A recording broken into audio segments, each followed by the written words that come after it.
O tai pala, čia reikia kamerą sakyt kažką?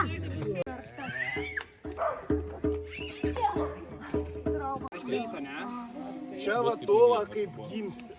Tu čia gimsti, keliauji, tai gyvenimo augi, čia yra tavo 40 vardą, ten jau labai pikas. Šudukai. Dabar ateikit čia.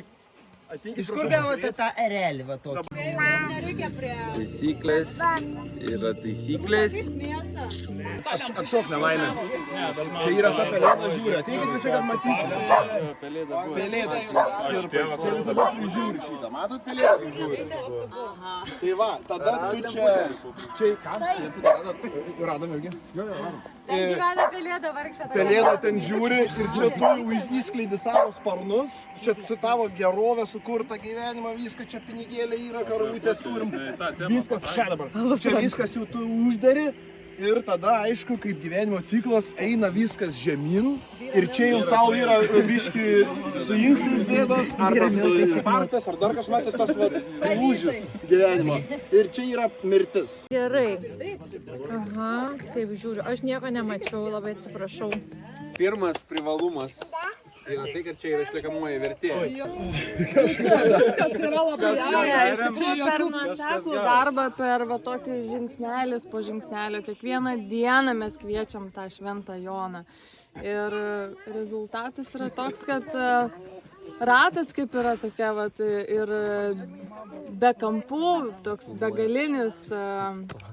Ratas yra gerai. Labai fainas pristatymas, nelabai fainas kūrinys.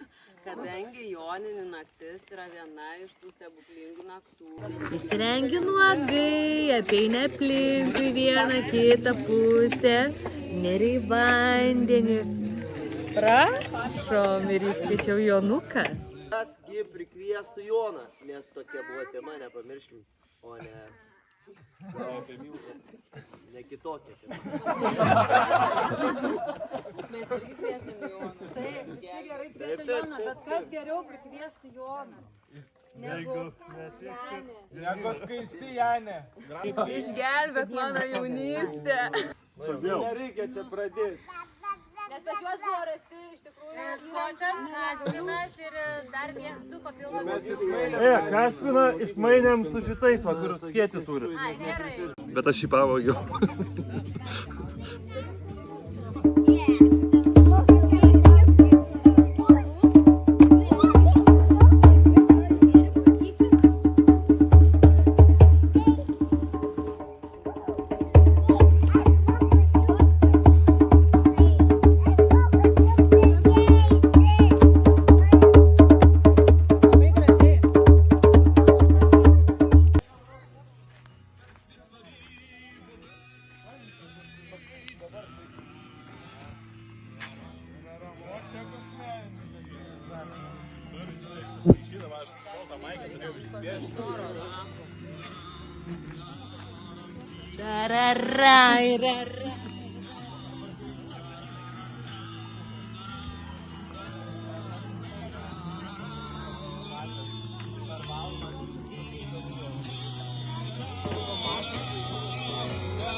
Valkijoj raudonos